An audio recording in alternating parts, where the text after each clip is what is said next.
Hey friends, welcome back to another video. This thing's a little different. First off, you'll notice my setup has drastically changed. I'm not in a top-down position with half my binder showing anymore. I've got like a little backdrop now. We got my nice playmat from my old LGS, shout out to Hobby Nights. And we got my 3 favorite Pokemon games, plus some Pokemon plushies. The Snom and the Bulbasaur were actually made by a really good friend of mine. One was for my birthday, and the other one I bought off of her to help, because she was selling plushies to like help fund college and stuff. But yeah, so as for the new setup, I am now in my very own apartment. I'm no longer living with my parents, so I can like have a little more fun with the way I do things. I can be a little louder, talk a little louder, actually like not suppress my voice anymore, so I can actually show emotion. Hooray! And this will be the first video recorded live in my apartment, which will be kind of awesome. As for all the Pokemon we're showing, well, my girlfriend's younger brother, he just had a huge Pokemon card collection that was just sitting on their parents' desks, wrapped in rubber bands, and I saw that, and I was very distressed by it. It physically hurt me to look at, so I rescued them from the rubber band prison that they were in, and now they're all mine. So I thought, hey, why not? I'll show these off, because there's some actually really, really cool things in here that I think are worth talking about and showing off. There are cards that I never really had a chance to play with as a kid, either because A, I didn't buy a lot of Pokemon cards as a kid. My parents thought that card packs were a waste of money, so instead we get like the starter decks, which, you know, I'm not complaining about, but it means I never got a chance to get like all those cool, rare cards that everyone just magically finds in their closet now they're a millionaire. As well as there's just, for some reason, there's cards in here that happened before I was born, / before I was of conscious. I'm talking like base set era and Neogenesis era, where it's like, oh, base set area and Neogenesis era I was alive. I was like 1-2 years old, so it's not exactly like I was playing with Pokemon cards back then. But yeah, so let's get into this. So we're gonna start with the less flashy things first. So we got this pretty cool Ninetales. It's from DPP era, Diamond Pearl Platinum. If it'll focus, there we go. Yeah, it's a very pretty card. All Ninetales cards are honestly really, really pretty to me. We got a Spiritomb, also just another very, very cool card. Then we've got some stuff from my personal collection that I just haven't shown off yet. So it's just a lot of stuff from Shining Legends. Came out back in like 2017. I bought the Mewtwo Pin Pack. Unfortunately, the Mewtwo Pin is no longer there, but there's a few things I want to show off. So I got like a Reverse Keldeo, Hollow Shaman, Hollow Marshadow, and unfortunately, your boy didn't get any shinies from when he opened it, and after that I was so distraught that I didn't open Pokemon cards for many more years, until recently. But yeah, so more cool stuff. We got this awesome like Giratina card. Don't know what set it's from. I want to say like Majestic Dawn or something. Got a nice Yaga level 69. And nice. It's actually a Diamond and Pearl promo. I think it's from like a 10 or something. Got a Meganium from Heart Gold and Soul Silver. Very pretty. Very beat up. Like I said, a lot of these cards are kind of beat up. Got Mewtwo. This is from my Shining Legends opening. Very, very cool. I like this card a lot. I love the art. I love the hollow foil pattern. If you can see that, look at that. Very pretty. Got a Breloom. This is from Pop Series 7. It's a hollow rare. Pop Series are kind of cool for those of you who don't know. I think they were like prize packs you could get back in the era of like Gen 3 to Gen 4 cards. So yeah, they're pretty cool. Got a Pikachu from... This is another Heart Gold and Soul Silver promo card. Very cute artwork. We got a Minun Shatterfoil promo artwork from Heart Gold Soul Silver. And now we're getting to her brother's cards. And this poor Azumarill looked like he went through the wash. If you can just like see his name, he's missing text. Oh, it's sad. We got this cool reverse hollow Luxio. I think this is from Platinum Arceus, which is a cool set that I never really got to open. Focus. Come on, buddy. There we go. Look at that cute boy. I just like this artwork a lot. You got like the almost solar eclipse happening here. You got the Luxio, who's one of the coolest Gen 4 Pokemon. Everyone who's played Gen 4 will know that. By the way, Gen 4 Remix just got confirmed. Chibi art style is weird, but I'm into it. Got this reverse foil Muck, also I just thought it was kind of cool. I sleeved up all the hollow cards because I thought they were cool. Got a reverse Tangrowth as well, kind of cool. And now this is some stuff I think is cool. So this is from the Gen 3 area when I played. Unfortunately, a lot of my collection from that is missing. I'm thinking it's either hidden somewhere in my younger sister's room, because that's where I found chunk of my old cards, or it is in our garage attic back at home. But now that I'm like 2 hours away from my childhood home, I don't really have time to look through it. But what was cool with the Gen 3 era cards is, this is a reverse foil, but for the reverse foils, they had a normal foil pattern, and then they had the set symbol in the bottom corner, so you see this from Crystal Guardians. I just thought that was kind of rad. Like, I don't know, I miss that stamping. And here's another one. This is from Dragon Frontiers. It's a nice little seal. As you can see, only the seal is hollow, and they got the little thing. And also, if you look at this weird symbol right here, and the fact that the seal is a normal type, not a water type. In this era, they did this thing called a Delta species, where you had a Pokemon, and it was a different type from what it originally was. So, like, you have a normal type Spheal, or I remember I got a starter deck that had, like, Psychic type Cyndaquil and Typhlosion in it. There was also a card I remember having. It was like a Fire Metal Salamence. That's really cool. I still have yet to find. It was just a very interesting experimental era, which is really fun. Alright, next little batch we got here. Got a Victory Bell holo from Heart Gold and Soul Silver era. One thing I really like about the Heart Gold and Soul Silver era for certain holos was that... Focus, buddy. Focus, there we go.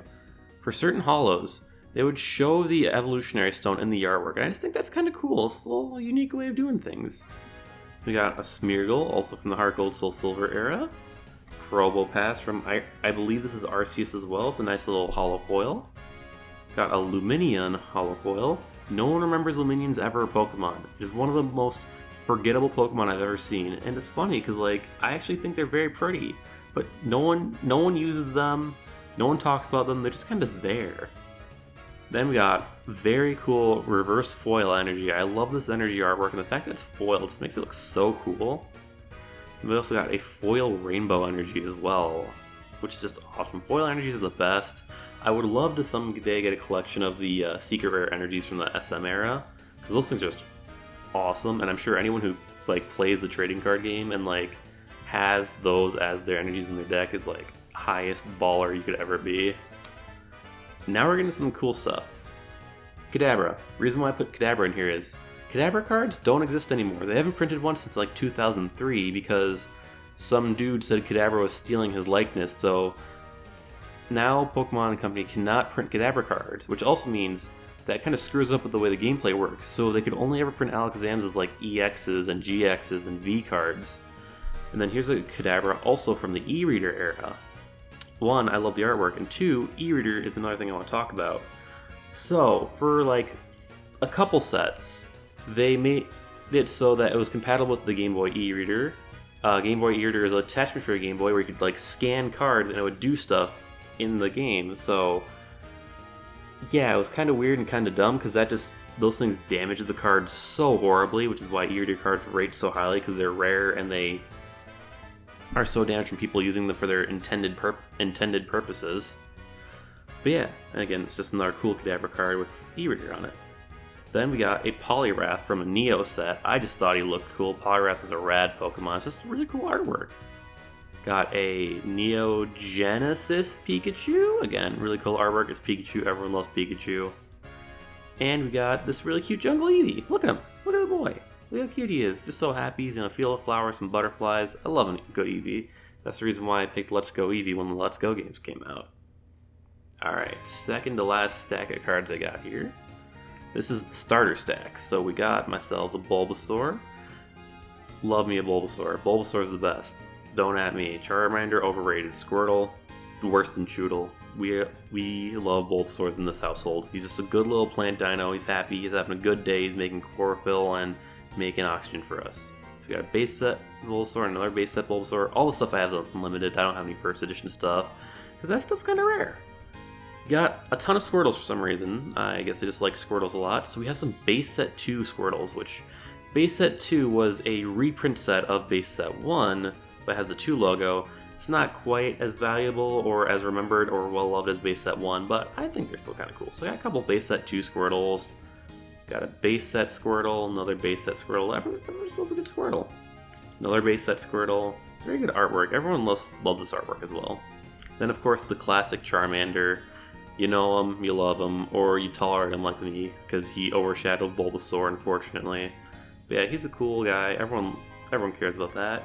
And of course, he's my happy boy Cyndaquil. Look at this lad. He's getting his time to shine again in the new Sinnoh prequel game, Pokemon Legends Arceus, where he's going to be a starter.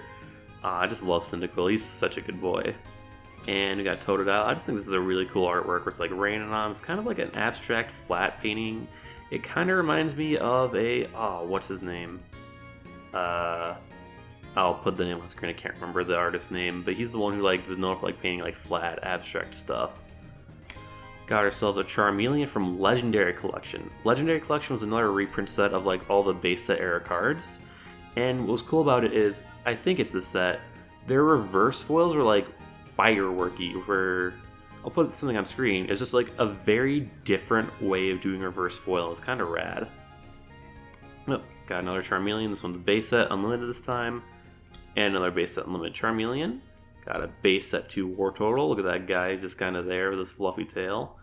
Base set Wartortle. Unfortunately, there were no Ivysaurs in this collection, which is sad. Ivysaur's a good lad. I don't know why I didn't have any. But oh well. We got ourselves a Dark Wartortle. Look at this dude. Just arms crossed. He's going through his punk phase, you know. He's just kind of chilling. He's like, yeah, Mom, I don't like you anymore. Now take me to the mall so I can go hang out with my friends and talk about Sonic the Hedgehog. Yeah, that's not focusing on him. I just want to focus on his darkness. We got our boy Crocodile. Look at him, doing great. Man, Crocodile's cool. I love the Johto starters. They're very fun. Another Crocodile, of course, very cool. And Dark Quilava. I love dark Pokemon too, because it lets them like be a little more interesting with the artwork as well. I would love it if we could do like another returned or Team Rocket set, even though, you know, it's been done like 3 or 4 times now. I'm kind of disappointed they didn't do a Team Rocket set for when the Let's Go games came out. That could have been fun. Because just Dark Pokemon have such a cool and interesting aesthetic that I kind of miss. Although I can't really say I miss them because again, I didn't really play during that era. And then finally we get to the really cool stuff, the stuff that you're all wanting to see, all the cool holos that I got, all the cool random unique Pokemon that everyone loves. So let's get into it. So of course we got Dark Vaporeon, everyone's favorite evolution. I love this artwork, it's so cool. He's like underwater in this like dark basin. It's just very rad. We got some Cynthia Garchomps. So SP cards were weird. They kind of work like EXs and GXs do, where you can just play them, but they got the trainer logo. And of course, Garchomp Cynthia. Everyone loves a good Garchomp Cynthia. So we got 2 non-holos, and then I got a reverse holo one as well, which is really cool. Then we got a base set 2 holo Nidoqueen. Very cool card. Old holos are really cool. I like all the body patterns in them. It's just very fun. Very cool looking. Very classic. Jungle Pidgeot. As you can see, this card's really beat up. It's got a bunch of scratches on the holo foils. Like, yeah. But it's just such a pretty artwork. I love it. It's probably my favorite Pidgeot card that's ever been printed. It's just so pretty. Then we got base set Magneton. Look at the lad. Again, scratched up holo foil, but still cool to have a base set card. Like, these cards are getting to be what? They're like 20 years old now? 22, 23 years old now? And it's just cool to have them. They're so cool. And then, this is really rad. It is a pre-release Dark Gyarados from Rocket. If you can see the pre-release stamp there. Come on, bud. There we go. Look at that. That's just kind of rad. I didn't know they did pre-releases all the way back then. So again, this is just a cool piece of history to have. And of course, Dark Gyarados artwork is kind of awesome. And it's Gyarados. And finally, the last card we got is a Japanese Dark Porygon 2. I don't know how they got a Japanese card. I'm not questioning it, but again, it's cool. I love me a good duck boy. It's virtual duck man. Very pretty. But yeah, that was pretty fun. I just want to like share these cool cards I got, you know, because yeah, I love Pokemon. Everyone loves Pokemon. You can see that right now by just the huge Pokemon craze that's been sweeping everywhere for the past like couple months now. Pokemon's like back to what it was. Not quite at the height of its popularity, but definitely in like Gen 2 era popularity is where we're at, where it's like everyone's talking about it, everyone cares about it. All like the big name YouTubers are like opening Pokemon cards on their channels, causing market spikes, destroying any casual player or even any competitive player's chances of ever opening cards again, you know, don't you love it? Don't you love scalpers? Me too. And I think that's a great way to end the video. So I'll see you guys again next time. Not entirely sure what's going to be the video coming after this. It could either be another sealed only video, or I have a tin of Shining Legends coming in that I had to, of course, pay incredibly inflated prices for, but the set looks amazing. I want to open it. I want to get a shiny Rowlet because he's my favorite boy. He's just such a good lad. I have a Rowlet card around here somewhere, I think. I'll look for it later. Oh wait, yep, here he is. Look at the good lad. I want to get him shiny. He's just so perfect and round. But yeah, alright. That's the end of the video. Hope you guys had a good time.